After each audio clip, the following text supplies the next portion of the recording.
Is that alright? Aye, that should be alright. How's that sound, Matt? Aye, spot on. Aye. No, but aye, it was one of the ones Defo was going to get into them, man, but the one PD's brilliant. But I see I was talking about the lemon tech, obviously with the mushrooms, man. That was the first time I tried them. It was 2 gram ago. It was my pal grew them in his fucking kitchen. Aye. Like the wee kit, it's like the size of a fucking shoebox. You can do it in your kitchen, man. Aye. You get this 2 gram it. So I was kind of like that. Never took mushrooms before in my life. And I was like that, right? And I went and done this, mad. He gave me this fucking recipe for this. I don't know why the fuck I never just ate it. But I done it, man, and it was a roast. It was Hoffman Day last year. Right. See, also Hoffman, the guy who discovered LSD. But it was Hoffman Day, so 2 of my pals, they'd get fucked to an acid and cycled to Irvine. Irvine Beach, but they were up at like 6 and I was in my bed, so I ended up getting up. And I was like, I'm going to cycle tripping myself and I'm not wasting it. So I've drank this tea and I've decided, right, I'm going to cycle to Loch Winnock and I'll go and sit and look at the water. I was like, this is a fucking brilliant idea. So I went and cycled, man, and honest to God, I was listening to my pal. He's right into his mushrooms and that kind of stuff. He's fucking like, he's the go-to guy I go to for any advice and that. And I asked him, I was like, it's kind of good music, I'm going to go on the bike, what can I listen to? And he's like, and he sent us, and it's, you ever heard of the Grateful Dead? He sent us, it was like a live performance of the Grateful Dead, right? And I think it was Woodstock or something like that. So I'm cycling, fucking sun split in the sky, I've got a tap off, man. And it was like, I felt like I was in a fucking film. It was amazing. I was like, it was your main character. Aye, I was getting up, man. I felt like I was in a movie. It was like pure picturesque, because obviously the cycle path to Loch Winnock, you're going up by rivers and shit, man. It's so picturesque, you're going by like fucking fields and all that.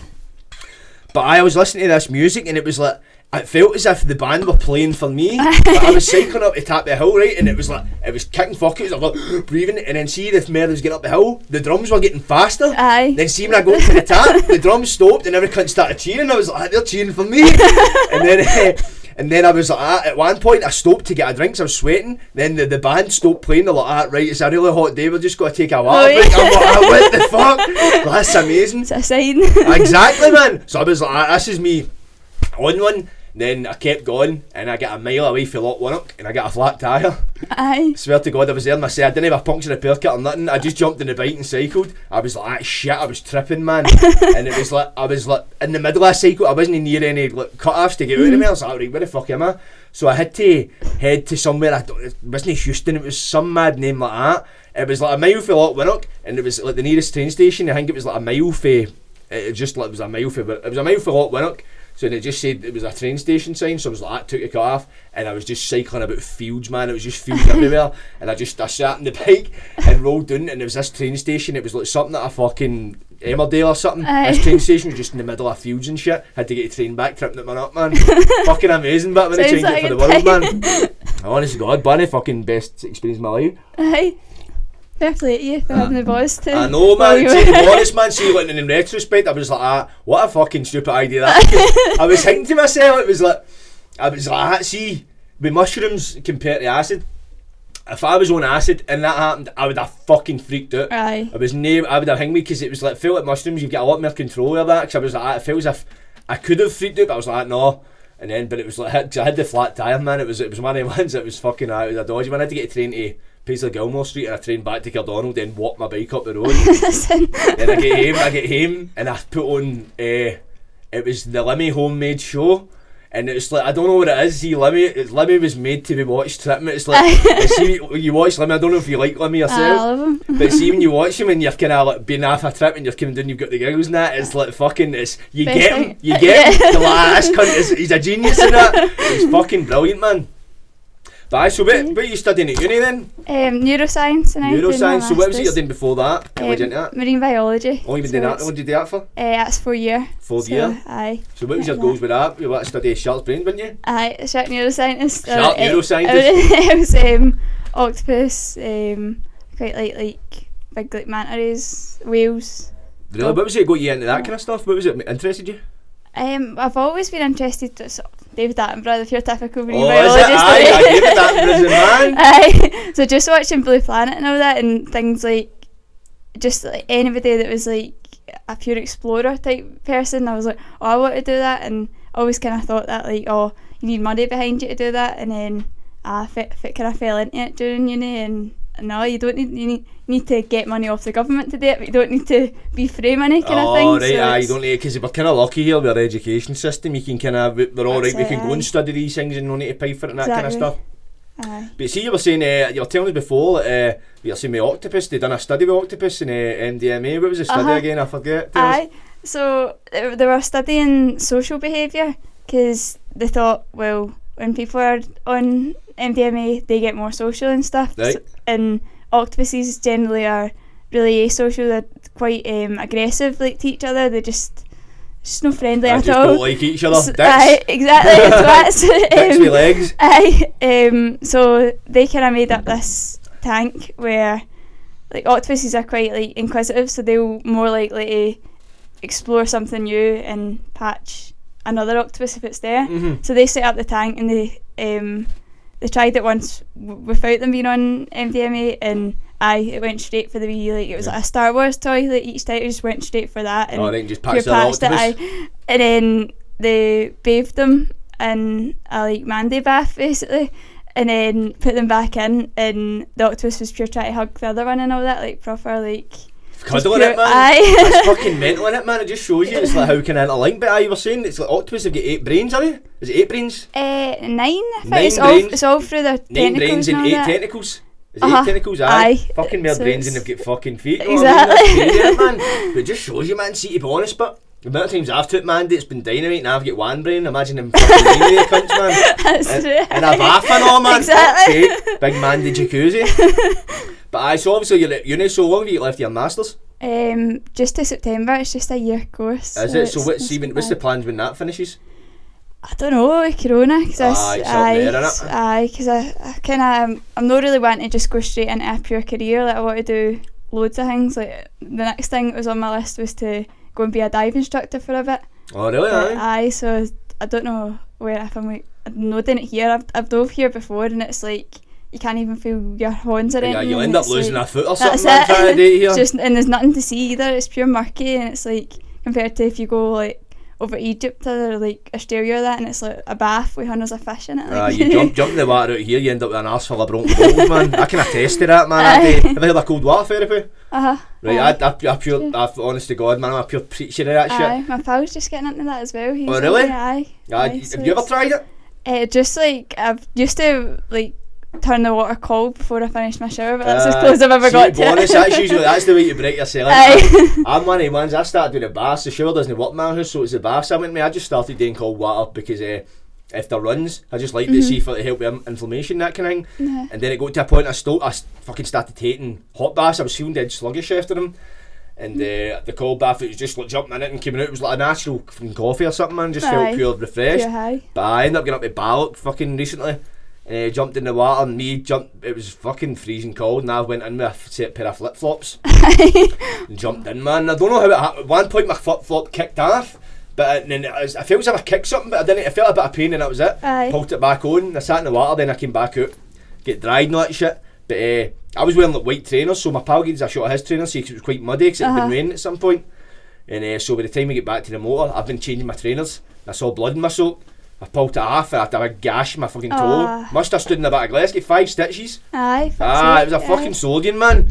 But it wasn't a Solian fit, I didn't even feel pain. It was a Solian, like, it was a pure good day, and then I had to go to the hospital. It was just pure downer on it. I know, and it's the first time I've been in hospital since COVID, man. It was fucking a pure, obviously, it was a pure operation, man. So did you need to, like, you couldn't get any visitors kind of thing? No, I was in and out. I was lucky enough that I'm moaning about it, know what I mean? I didn't need to stay night. I was only in for a couple of hours, which was quite lucky. The wee nurse that seen me, she was like a senior nurse, so she'd been into it for like 20 years, she was a pro. It was cut right down to the tendon.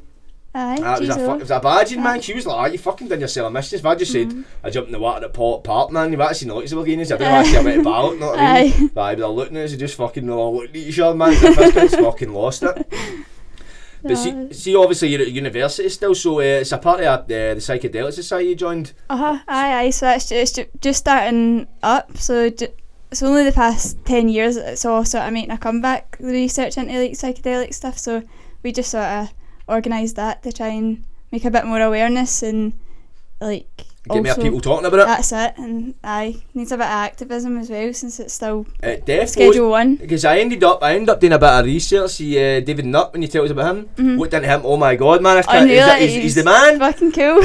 Brilliant, man. The guy fucking knows his shit, man. But when you look back at it, see you do your research and that stuff. It's brilliant finding it out. But I'm one of the ones, it fucking pisses you off. I know, it makes me raging to think like how long like people have been going without like these types of therapies when they're fine. They knew it in like the 50s and the 60s for addiction and depression at least, and then they just banned it for.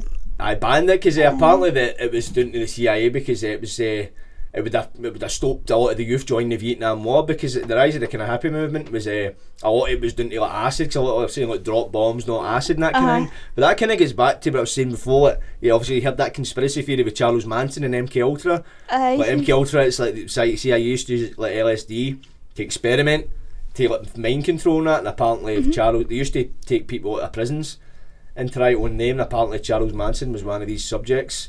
Then he's get out and they've apparently used him to try and like cause a kind of warfare against like the hippie movement. See, also that was all peace and love, so it was a kind of idea like, well, look, that's what LSD does, know what I mean? Like, campaign type kind of that kind of stuff, man. But so what was it that kind of made you want to join the society? What interested you in psychedelics? It was just seeing a wee, like, it was coming up, it was like, things like Joe Rogan and that, like, that just pure, Joe Rogan's the man, shout out Joe Rogan. If you're talking about your competitors on your podcast. I know, man, I know. I hope I can get one one day. No, things like that, and just seeing how it was getting used for, like, depression. I didn't know any of this. I thought, like, I didn't realise that it was, like, it wasn't a pure bad drug, because that's what you get told all your life. Oh, acid, it will make you feel go loopy and this, that and the next. Then next you hear they're curing depression or treating. It's one extreme to another. It's like fucking for one, you think it's like the last thing you would want to take in the world. Yeah, that's it. And then when you do the research in it, it's probably one of the most safer drugs. But I'm sure you were telling me before, see with the psilocybin, obviously magic mushrooms, you were saying about how it helps to treat depression compared to like your antidepressants. What was the studies you were telling me about again? It was like when they studied it. They gave psilocybin to people who'd had depression for about like 40 years, and they tried like at least 2 different treatments, so like your therapy or antidepressants, and it wasn't working for them. And they gave them like, it was like sort of treatment rooms where you're like, there's all like salt lamps and like pure, like it's pure cozy, yeah. So they I think it was about 2 or 3 weeks, something like that, where they administered doses to them with therapy before, after and during kind of thing, to help like integrate it, because that's the whole like, if you take psilocybin, it's not going to be like just therapy. You need to like integrate it. There's a process to it. It's not just a case of just gob that and you'll be sound. You need to actually to know what all the stuff like you're thinking about means, because it can help you work through your trauma, but you need sort of a wee bit of guidance. But that's kind of what they done, and within a week the depression scores were like really like pure dipped. Like, so was that fast acting? It was within a week? In 3 months, and this is just they've been administered that like within that long, and then 3 months no more or anything, and it's still their depression scores are pure.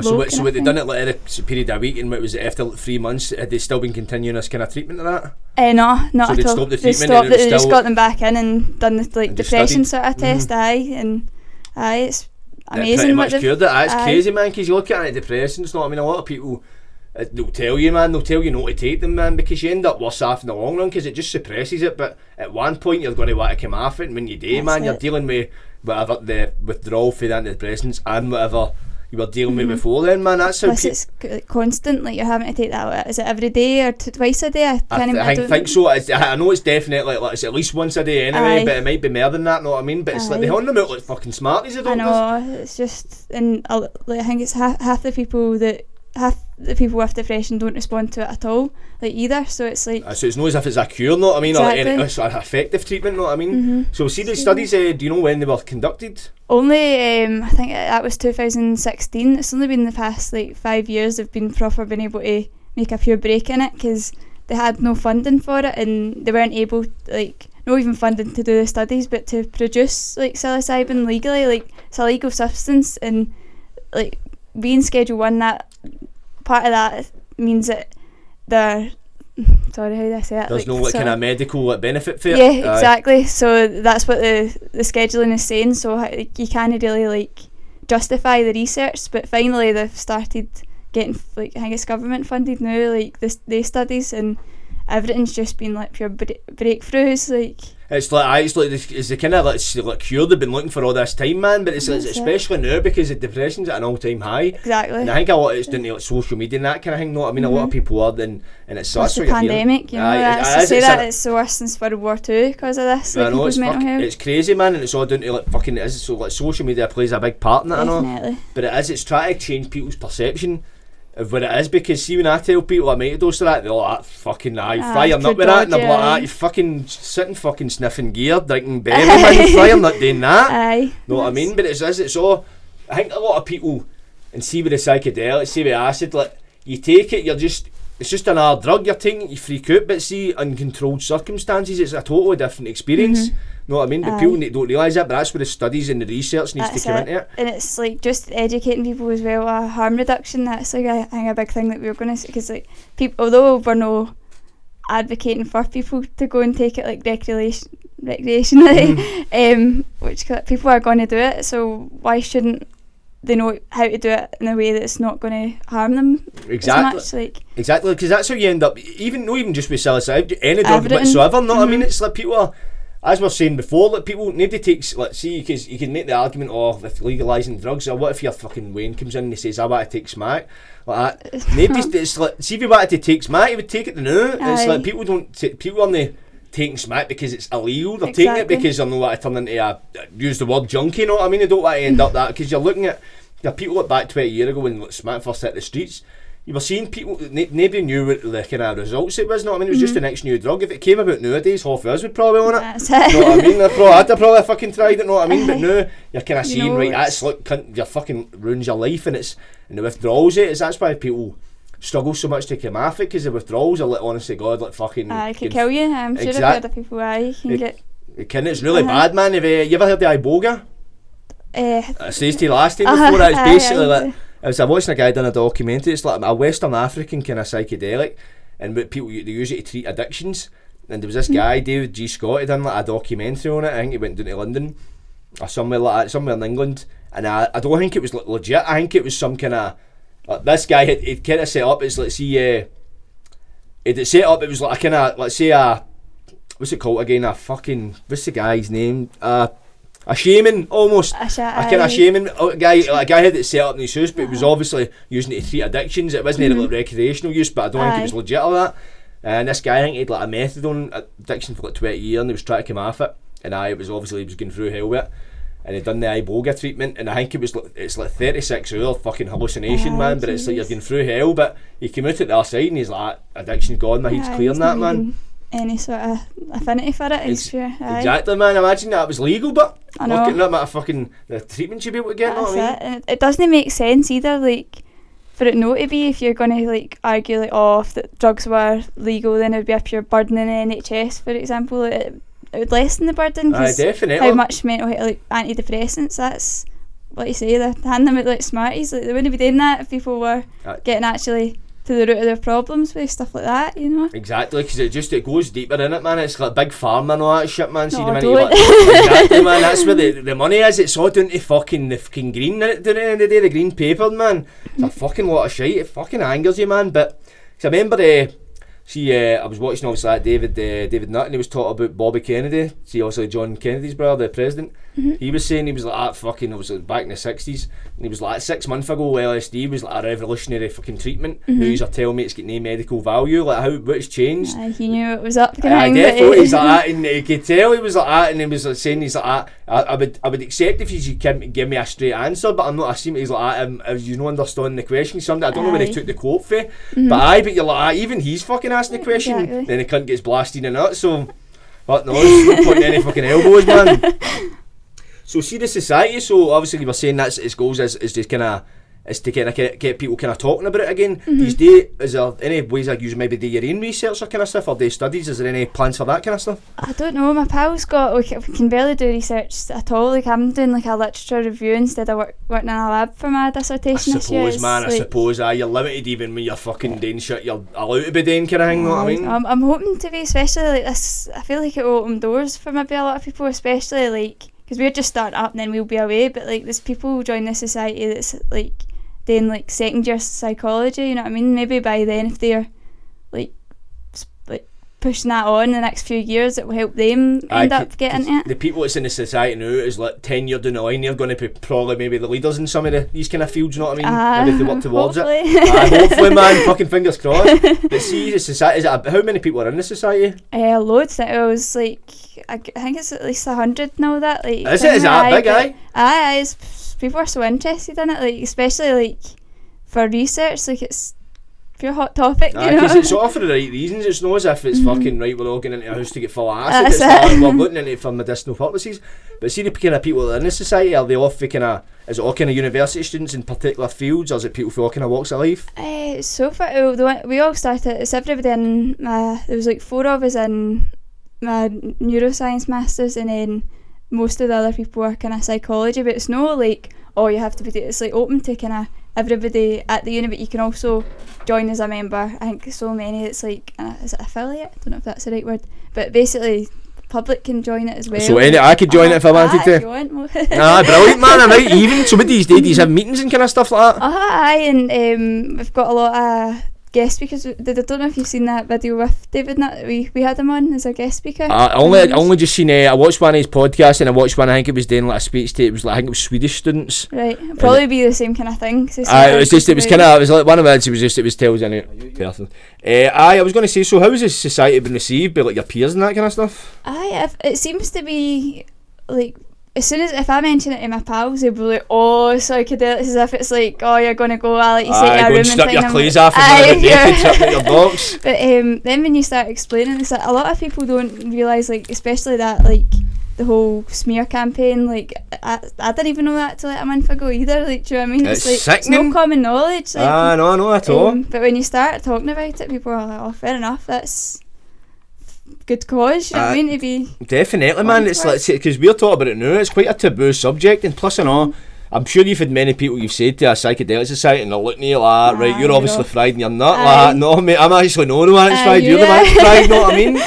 But this is, I'm hoping this has got to be like the start of something special anyway, but I don't know, something tells me, man, it's not going to be as straight running it as we hope, man. I think the government's going to try and kind of get their hooks into it, man. It's somehow, I don't know, like you can't really ignore, like it's not even just psilocybin. There's like even like your DMT, that's what you call it, being used for to treat stroke, something that they've no had any sort of progress on, and there's no much you can do like for the first like few hours of stroke to help it.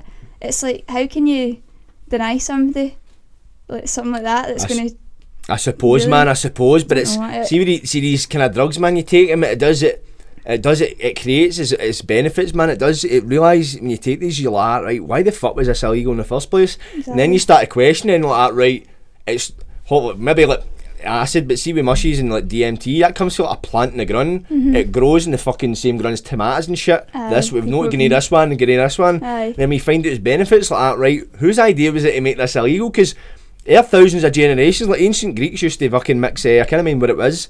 It was the plant that LSD comes from, and they used to mix it with wine and drink it. Right. And like ancient Amazonian tribes, ancient Egyptians used to drink ayahuasca. That was part of their culture. Like ancient Amazonian tribes used to give newborn Waynes fucking ayahuasca. Wayne used to be fucking, before it even had its first words, it's tripping out its nut.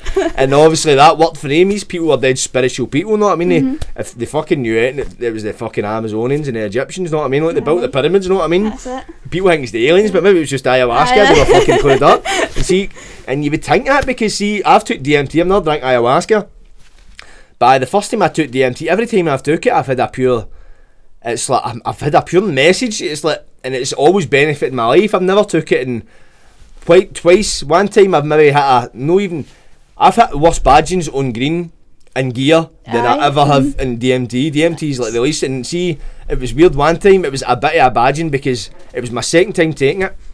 And my pal, he took it a few times, he was writing his script and stuff. But for some reason, when every time he went to take DMT, he had to talk about every bad trip he had. It was a thing, he's like, also a bad trip. No, he was still going to take it, but he would just talk about it. And I'm like, shut up, mate, what's all that for? We just thought about it was bad, all the stories of bad trips. So I was getting into it, my second time taking it, I'd only took it once before that. It was amazing. Then the second time I was like, fuck. I had it in my head. So when I went into it, I smoked it, and then it was just like fucking one of the ones. It was like, I suppose if you're fucking thinking you're going to hit a badge and you smoke a joint, you're going to hit a badge and so that kind of idea. Kind of setting. And it felt as if, obviously, it feels as if you get pulled in another dimension. It feels as if you're constantly pulled out of your body. It's like an out-of-body experience. I compare it to a VR headset. See, you ever put one of them on? Like you see when you pull it on, you feel immersed in another world. You forget where you were in the first place. That's kind of what it's like, except you're not in your body, you're kind of floating. And I felt it was like fucking demons were coming at us and that. I was like, shit. But then it was fucking mental to say. I felt like I turned into a tiger and I started snarling like growling at like scared them away. So I kept doing that and I was like, I felt like I embodied the spirit of a lion or something. I swear to God. And it was like, I was scared, I was snarling, man, but I wasn't sure. It must have been the trip because he never said anything.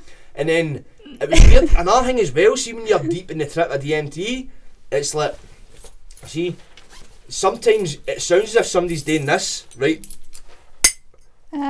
Above your head. I thought he had a fucking thing. Turns out that's when you're in a deep trip. This is what it sounds like. That's what I thought he was doing above my head.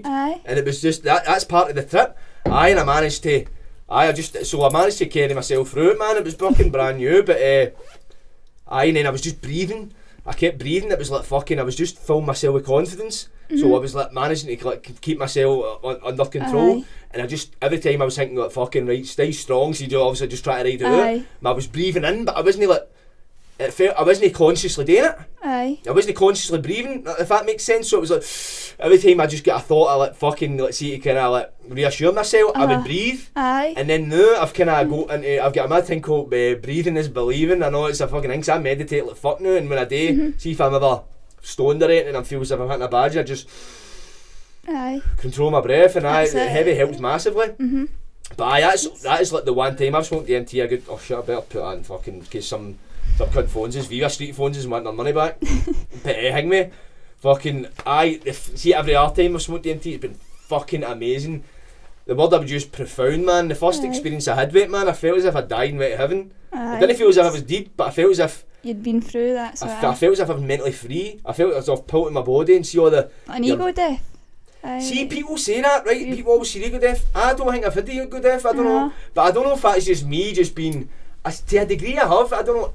That everything that benefits I've took for it, that's maybe no the one thing, but at the same time I know I never really had much of an ego, I don't think. But see, to be honest, for the first time I took DMT and now I'm a different person, for the better.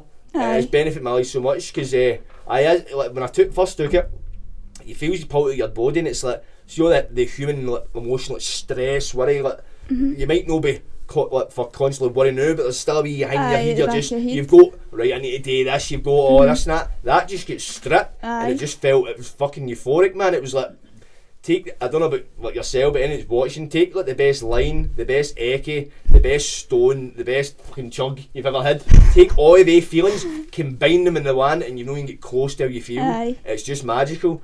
And I felt as if I was on this journey, man. I had this music on. It's good to put on the music, but it was like kind of dramatic music. It was like we put on it. Could you hear that when you were see when you put on music and you take DMT, the music becomes the trip kind of thing. I've put on Elton John and all that shit. I remember one time, because see we smoke it and it's hard. I feel the music helps relax me, because see every time I phone it, no matter how many you could take DMT 500 times in your life, every time you're going to be nervous before it. Nervous, you're never like, oh fuck, I've done this before. You're fucking nervous every time.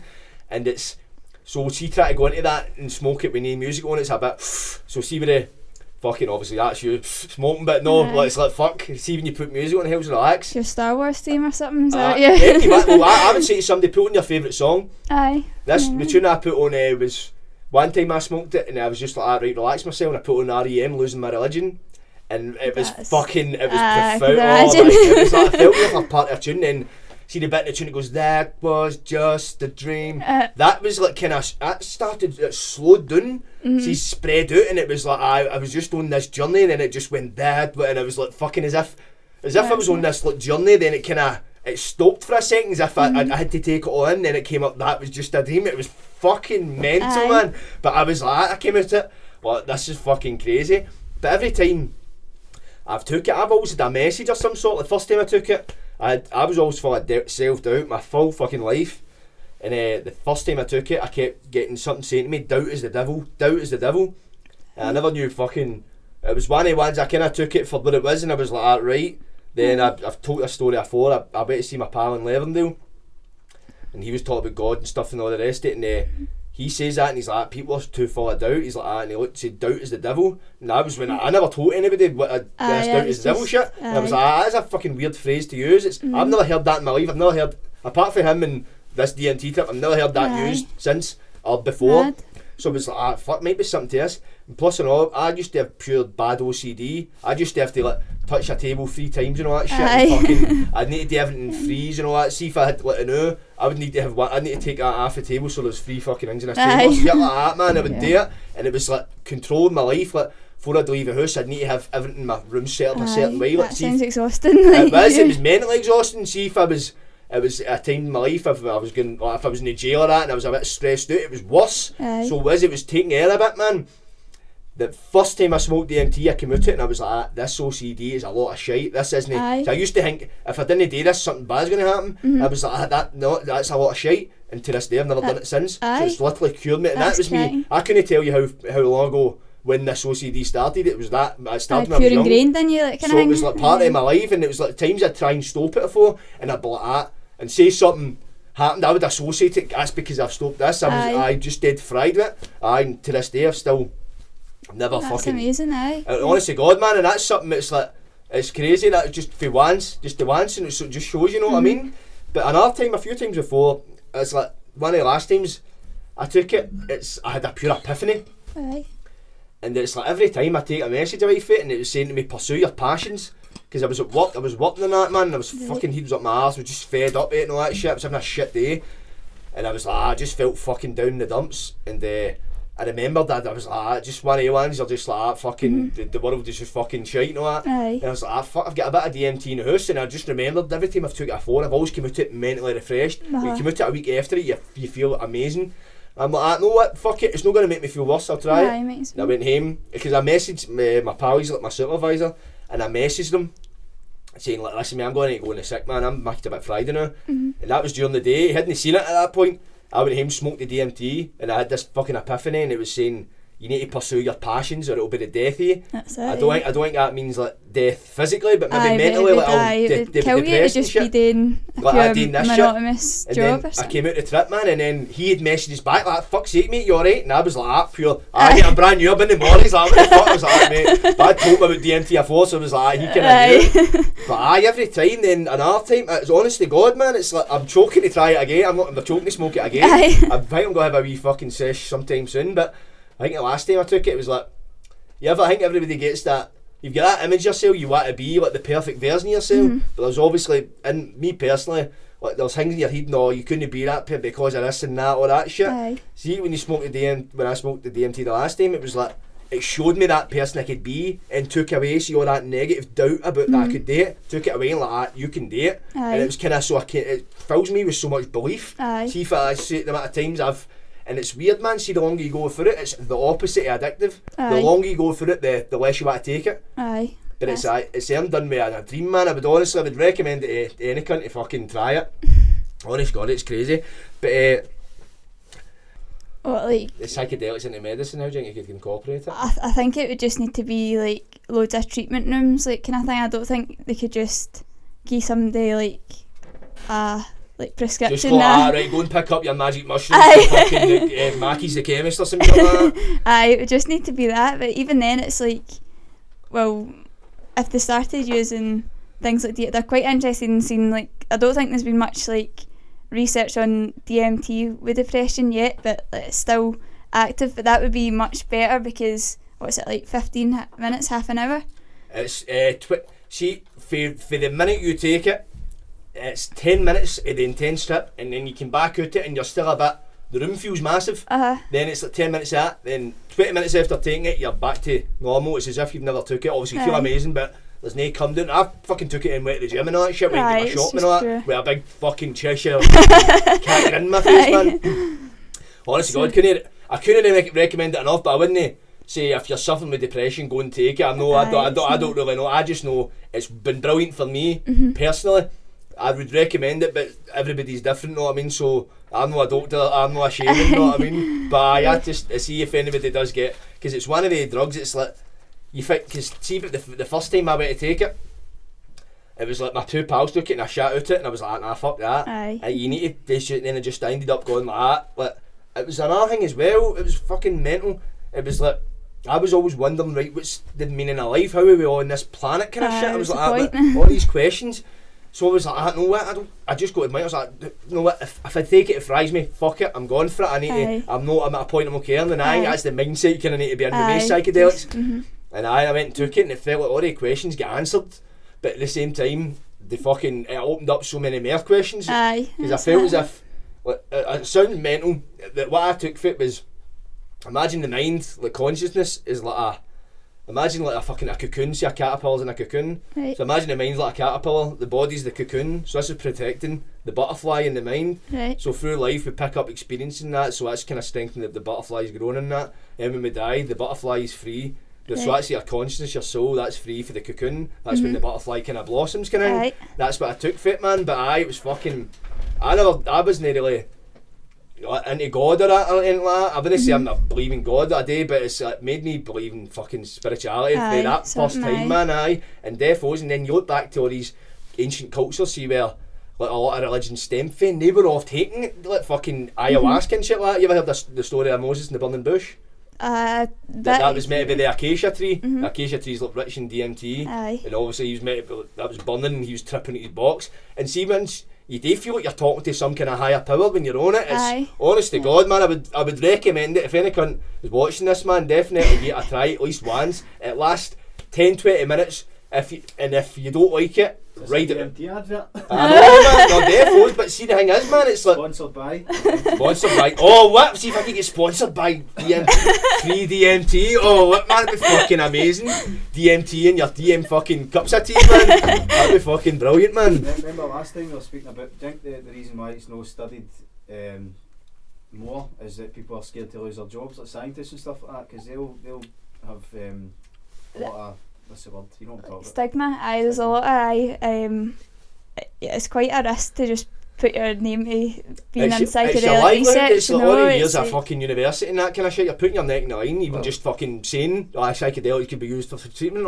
Well, David Nutt, like that study that I was telling you about, he showed that like LSD's down here. I don't know if you can get the wee graph up. LSD's like that much like harmful to you, and then like alcohol's like up here, same with like ecstasy and stuff. Like I'm doing that as if I've got a graph, but it's like he basically done a study that shows like the sort of relative harm of drugs, and he was government advisor at the time and got sacked because of that. I seen he was saying it because he says horse riding's more dangerous than ecstasy. And fucking obviously says cannabis is not, alcohol's more dangerous than cannabis. That's pretty much fucking common knowledge, you know what I mean? But it's crazy, man. It's like fucking that's, and it is, you can understand some of these people, know what I mean? It is their livelihood. If you've been studying a profession all your life, man, it's a lot to put on the line for just speaking out about something. But hopefully it's just, it feels like more and more, the research is just so positive. Like, there's no much what they're showing as well, isn't it? Just that it's curing depression, but it's doing it safely. There's no sort of repercussions for anybody that's taking it in these sort of environments. Like it's nobody's like, look at, you compare it to antidepressants, know what I mean? Exactly. Look at, that's seen as the go-to, man, but look at, it's probably like one of the worst things you can take. Know what I mean? But that's just the pure norm. So do you think it's obviously like research is going to be the way forward to kind of break that stigma? That's it. I don't think there's much else that you can do, because like obviously everybody hears like pure good stories about somebody who's took like acid and has been pure enlightened, but you can't prove, like that's just like an anecdote. I know. Word of mouth, you can't ever take it. This is like proven that it's like they're seeing the statistics. You can't argue with that. You can't lie with the fucking science, man.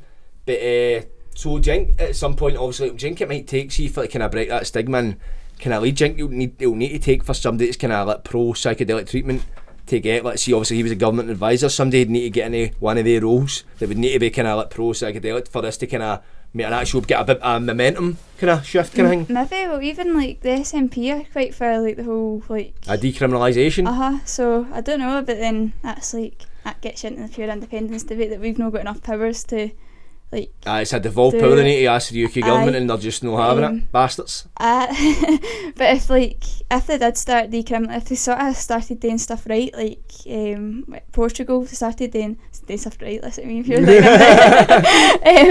Portugal. I agree with you, by the way. So like Portugal, they 2001 they decriminalised drugs, and that like helped the like. Was it opioid? Is it opiate? How do you? Opiate epidemic. That helped that and everything, and the more like regulated stuff is, the worse it'll be. Like the biggest problem with the whole war on drugs is you don't know what you're getting. Like, so say you were to get like a pill off somebody, you don't know if that's like just MDMA, you know. But if it was like no criminalised and more sort of like legislation, you knew what you were getting, or like even like stuff like, don't know if you see that at festivals and that, the day they like drug testing, I think that's cracking. I think there should be more stuff like that, like just about, because people are going to take it anyway.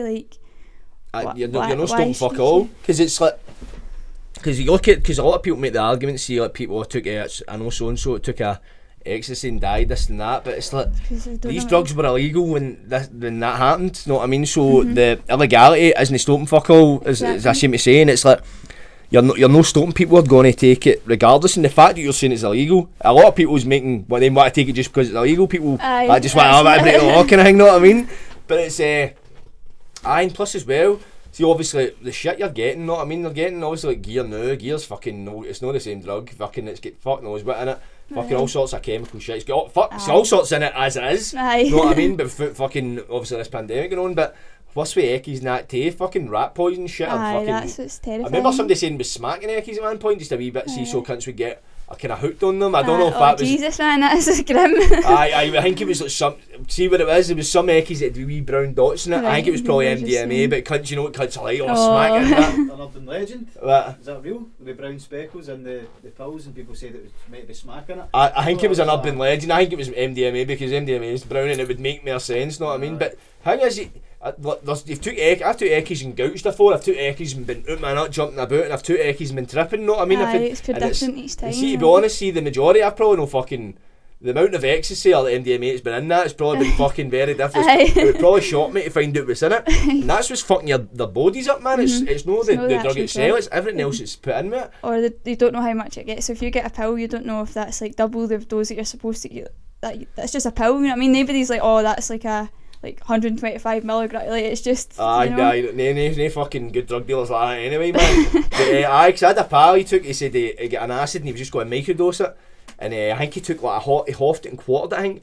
But it was like, what is it? Acids measured in? Do you know? Is it MCG? What is it? Do you know what that's called? Micrograms. So it was like most acids, I think it's like 125 micrograms for a tab. This one was like 500, so it was like it was a super bit. So he was taking it to microdose and took like 40 and ended up tripping out his box. So imagine he took the full hang, man. Just even a weight, you know what I mean? But that's the thing, as you're saying, you know what I mean? You don't know what's in it. That's how if it was legalised or decriminalised to a degree, they could offer guidance on it, but like right, this is a recommended amount, right? If you're take so much, like see the way you get like supplements and that, take one a day, don't mix with this, don't do this and that, because you're taking. And if you've got any sort of predisposition to like schizophrenia or that, don't take it then. Like that's still, you just hear don't take drugs, like that's it, nothing else. Exactly. Like, and then see that's thing and all when they say don't take drugs will fuck you up. Then when you take drugs, you're like, that was dynamite, I'm no fucked up. You know what I mean? I make the point, drugs made me normal. I was fried before I took drugs. Drugs actually made me normal, I swear to God, man. Some drugs anyway. But it's got its benefits, man, because see we obviously like you've got like your gear and your fucking smack, but it's one of the ones it's like people are going to take it anyway, so it's better they're taking shit that is it's the real deal. Safest they could. But see me like I compare when I only started smoking green a couple of years ago, man, and it made me a better person. I was able to, like, before I was dead selfish and I would always see the world's out my eyes, but I was never looking at anything I was doing. Aye. When I smoked green, it felt as if that view was turned around and I was looking at what I was doing, and I was like, empathy. I was like, fuck, I never had empathy. I never knew what that was. Aye. I don't know, and then it was like I smoked green, and it was just, I was like, what the fuck? And at the start, it was a bit, it was a bit brutal. Aye. But it was one of the ones I was like, right, now I need to fucking kind of get my shit together. And I turned my life around with it, know what I mean? And it did heavy help for that. So if that wasn't available, I mean, plus this is a fucking plant that grows out the ground. Some countries you can go to the side of the road and pick it out. Aye. Know what I mean? It's just as natural as the fucking trees and the fucking Glasgow green, know what I mean? I've got a story for the other night, but again, it's going to like pure this point of the war on drugs, just green. Like, so whenever you get green, nobody expects it to be spiked, right? The last night my boyfriend got spiked the other day with what do you call it? Spice? Uh-huh. Oh, was it sprayed with spice? Aye. But so the other day? he ended up in hospital. Shut up. So that's just, if that was decriminalised, that would not happen. Do you know what I mean? That's happening too often. I've heard a few people who that's the first I heard it, exactly. He took it and he was like saying, oh, my heart's going and all that, and I'm like, it's alright, you're just having a bad gin. Then he ended up in hospital and I'm like, sorry about that. Is he alright? Aye, he's fine now, but it took him a few days. Even the next day, I don't know if it was more like in his head the next day that he was going back into feeling all the feelings and stuff, but it was, it sounded traumatic. I've heard a few people taking it. I knew it. I met a lassie, she said it'd been sprayed with spice, but I think the guy told her, but she never knew what spice was. She just must have thought it was fucking just a fucking strain name or something. Said she smoked it, thought she was going to die, man. Aye, terrifying. And that, like I say, you wouldn't get it if it was like America's, obviously they're making leaps and bounds with it, aren't they? Like legalising. I know, well, look at it, how it's going taking off in America, know what I mean? It's fucking, and plus I know it's like, it's money for the economy, like that amount of people would do, and plus smoke green and that shit, then you get your coffee shops, and imagine you walk into the town now, you can go to pubs fucking, well, maybe no now, but usually every like fucking second bit is a pub or a dancing or something, go and get as much booze as you want. Then 3 o'clock in the morning, how many fights are happening after the dancing? Exactly. All coppers in fucking mass force jailing cunts. Savoy, fuck, know what I mean? One word Savoy, fuck's sake, you've been there, you know, Savoy Sunday. Carnage. Imagine it was all coffee shops and fucking, know what I mean? It'd be pure zen. It'd be a very fucking, very multicoloured city. Amsterdam's just amazing. Like, you go there, that's the way society should be. It's everywhere. Definitely, man. It's class, man. Amsterdam. I went for the first time. Was it last year or the year before? 2009. It was obviously fucking the year before. Last year was the lockdown. I went. We kind of made a cunt talk about drugs. We made a cunt it, man. We had our flight at like 8 in the morning. It was a Monday morning. And so we had the right idea. We had that online check-in. So you don't need to go through check-in. So we're like, right, we've got time. So we thought it was a good idea to get a card going, a grandma prop, and sit and get mad with it before the flight. So an hour before the flight, we were like, pure fucking sparkled. First thing on Monday morning, I got up at 7 and everything just to get on it. Buzzing. Went to the airport, man, and got there. And then we didn't even get through the security bit, and then they came out and like, listen, the flight's away, there's no point even going through, man. They didn't even search us like that, they've not even been through to check their bags, man, and they fucking packed us out. So we had to go down and go to the desk and book a flight for Edinburgh. This is Glasgow Airport, and it was leaving at 5, so we just get a taxi back to my pal's house, tan the gear, get mad with it, and my pal, he took us through to Edinburgh. We go there, then we've got in the airport, and fucking one of my pals realised he'd left his passport in the boy's motor. The boy was off. Had to phone him and all that shit. He had to come back. Luckily he wasn't far away, so he came back with it. Then we've eventually made it on the fucking plane, man, and I was a few back for them, man. No, I was fucking sitting, they were a few rows in front of me, and I still had a bit of gear on us, so I was pure wired out with it. I'm like, I'm a fuck sitting in this plane without a bit, I'm going to sit I come down, so I was like, I took it on me and just started fucking tanking it. I don't fucking hope I don't get to jail for that. Edit it out, kidding on, fuck the police. No, I didn't end up getting there, so by the time I got there, man, I was like, I'm fucking out of a box. And obviously the coffee shop, what was that? It's like one of the main coffee shops in Amsterdam. Bulldog? No, it wasn't the Bulldog, it was like, see, is it Amsterdam Square?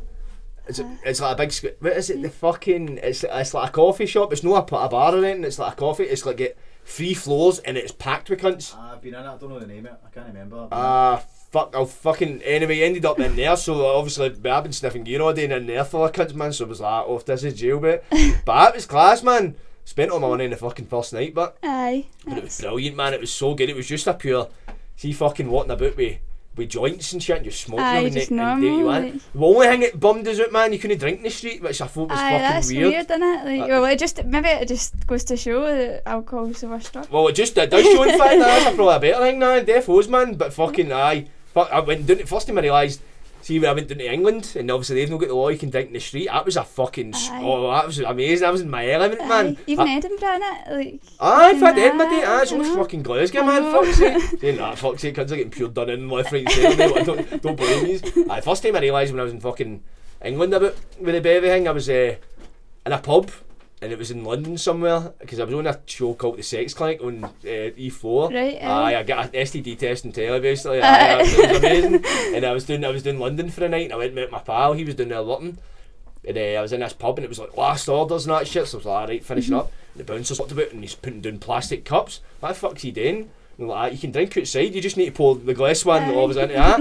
I'm walking out, like, no way, man. Just I'm walking about, just handing it, just looking about. I was see, usually when you're trying to hide bevy, I was wanting place to see. He's like, this is Polish, man. And we were in a house party after it, and up this gaff, and it was like, go till like 5 in the morning, and the bevy ran out.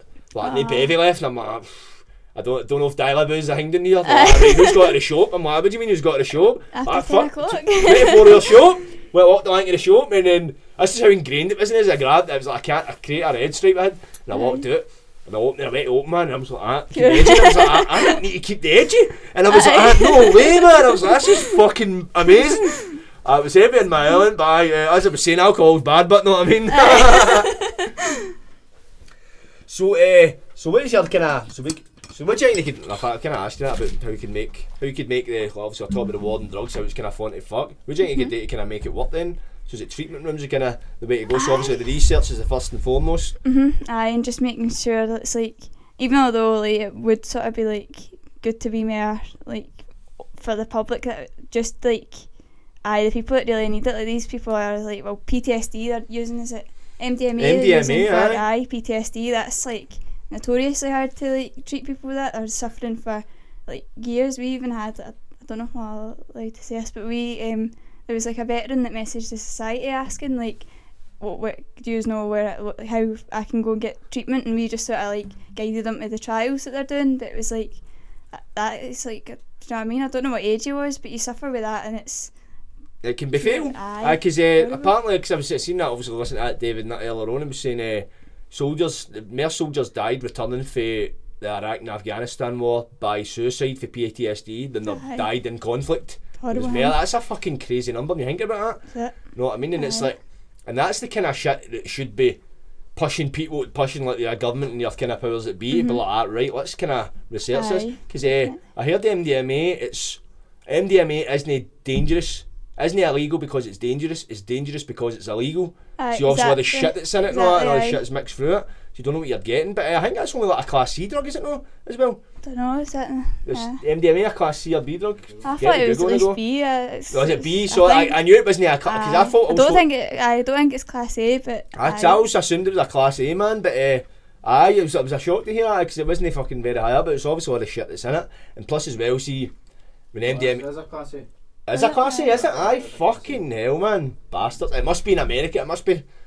Scheduled when tours. You read loads of different things. Like, because in America, that's where the fucking, I think a lot of these trials are happening. Is there many trials for the treating PTSD are here happening? I don't know about PTSD, but there's like, is it, what's it called? The Imperial College in London. That's like, I think that's David Nutt, that's where he works now. That's proper, like. Is he is a leading psychologist or something? Head of Psychedelic in Imperial College London. It's a fucking kind of guy you want, and so that's what they're doing, because that must have been well, because I believe I was one of my pals, he was inquiring about they were doing DMT studies, obviously they needed subjects, and he was looking into it, and it was in London, so it must have been in Imperial College. I'd love to vouch for that, man. But it's one of the ones that they'd need to have it in a kind of right setting, I imagine. They'd need to have it set up like this. Surely you couldn't be sitting in a lab trying to take psychedelics, you'd fucking freak out. See the treatment, I don't know if you can get a picture of one of the treatment, I'll say because so how is it set up? I don't know what do you mean. No, I don't know, how is it set up kind of like a room like this or something? It's just like a pure like what you'd imagine, say like a sort of massage room, like now you get like if you've been to something like that, like just pure I like to say zen, like just chilled, pure. Aye, with lighting and stuff. Just lighting. pure I remember ambience. I remember when they were doing like the LSD trials in America. It was obviously all 1960s shit. It was cunts chilling in beds and it was set up like that. It was dead chilled as fuck, man. But that's what it needs to be. I hopefully, man, it is the way forward for this, know what I mean? But it is the research needs to get done, man. Do you know if there's many studies getting done in Scotland? I don't know. I don't think Scotland even, like, it's really hard to get like a license to be able to like administer the trials and stuff. So because when that David Nutt I was seeing, he was saying fucking it was they done the trials with MDMA, and I don't know who it was. It was some kind of somebody higher up in the government. It was like the first question he asked, like, how did he manage to do a trial in an illegal drug? Like, that's the kind of fucking mentality you're dealing with. Arsehole, know what I mean? And half these cunts in fucking the Parliament are probably fucking getting full of shit. It'd be a very surprise, right? Does any cunt believe for a second, right? How many people that work in the Parliament, like politicians? A lot. How many do you think? A couple hundred? I think out that couple hundred, not one of them have touched a fucking drug. That's fuck. Know what I mean? Not one of them have touched a drug in their life. They're mad reptilian lives. Fucking bullshit, man. These peace, fuck's sake. Your dad's been all packing, know what I mean? Fuck's sake, aye, don't use it, man. Aye, but defos, man. But hopefully they find a way to make it work, man. It is, it's like, I feel we're at the start of something brilliant. That's what I want to kind of do with this podcast. It's like, I want to try and give that kind of, because people need to be like hearing these experiences. No people know many of these, but this is, let's say, talk about like experience and studies, man. And they be hearing this stuff, man. It'd be like that, right? Build their confidence a bit with, man, because it's too many. Oh, I heard about a cunt that took mushies, man, and fucking jumped out a window and shit like that. And like, it has happened and shit like that, know what I mean, man? That's because they don't know about, you're setting and to be like, have a trip sitter and all that kind of stuff, you know what I mean? That's not always, but like usually you could be like, oh wait, they didn't follow this guideline that... I see if it was proper guidelines in place, because with acid, it's like, I've been lucky enough, but when I've took it with people that, they're my pals, so so they'll obviously want to enjoy it as much, but they've done it a few times, so they're like correct setting and that kind of stuff. Because I remember I took fucking acid for one of the first times, and I was loving it. And with acid, it's 3 hours before it actually you get your peak. So that's when you're nice tripping. But see, for up to that 3 years, you feel amazing. You're like, yes. So me, I'm a greedy bastard like that. More will get more. And then I'm like phoning taxis. So it was like 2 hours into it, my pal was like, right, we'll come with you. And I was like, mate, I'll just go myself. He's like, no, mate, we'll come with you. And then I was like, it wasn't until later on that I fucking realised. I was like, thank fuck, because it's like, see, it's like one of the ones your conscience just can shift like that, and you're like, where the fuck am I? But because you hear people thinking like they're in a dream and shit like that, and it's like, see if you don't know what to expect, man, you're fucking like that. It does freak you out, know what I mean? That's like, they're doing fMRI for DMT now, and there was one of the lasses on that. What's it, sorry, was fMRI? fMRI, so that's like the big scanners that like show you sort of an MRI scan, and it'll show you like where in your brain was active and stuff. So they're doing that now. I on David Nutt's podcast, he had like one of the lasses that was part of the trials in, and he was asking, was it quite like uncomfortable being in like the big machine? She was like, as soon as I took it, I was like in another, like you said, I felt like I was in another dimension. She didn't even notice. Until she came back out, and she was like, where the fuck out of that? And she probably didn't say that. She's like, you're a professional scientist, right? But she was like, pure, like that. You know what I mean? It was like, so as it's mental, but did they find much for the study with the DMT? But it's not been published yet. He just spoke to the ones that was involved, but that's still kind of in the running. Is it? Aye. Same with the, I think I kind of briefly mentioned it, the for stroke. I'm sure it's him that's leading that in Canada, like giving people microdoses of DMT while they're in the ambulance practically, like as soon as strokes like onset. It's 2 types of strokes, so if you can't start treating for one, because if it ends up being the other one, basically you can cause irreparable damage. Exactly, so they have to wait until they've got like CT scans, which they'll have to wait obviously till there's a whole time in the ambulance, and then there's waiting to get into the CT, and then they're having it's just more and more damage happening, so they'll be able to like give them microdoses of DMT, which you wouldn't trip or anything. It's just like it's the same way like microdoses of anything, it will still kind of affect your brain the same way. It's enough to affect the brain, but not enough to kind of like take you to fucking the other side. So that it increases like sort of neuroplasticity, like it sort of like helps recovery. Like they've only done it so far in rats, but they found that they had like much less brain damage when they were given that. Like in the long run, like they had much less brain damage in the long run if they so gave it was them like that. in a period of time. It wasn't just like kind of like take it and it works right away kind of thing. Do you know how they'd administer it? Is it a case of injecting it, or is it? I'd imagine it'd probably be like through an IV, like even with like ketamine and stuff. They do.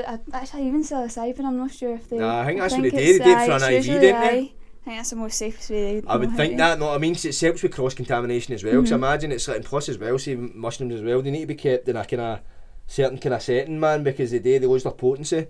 So you need to keep them like vacuum sealed. Then it's obviously open that you need to they do air time. Know what I mean? And I imagine if it got to a point where it was used as medicine, they would need to have something on standby. They couldn't just blot out right water in this much because imagine. I don't even know if they're actually using mushrooms themselves, or if they're like sort of.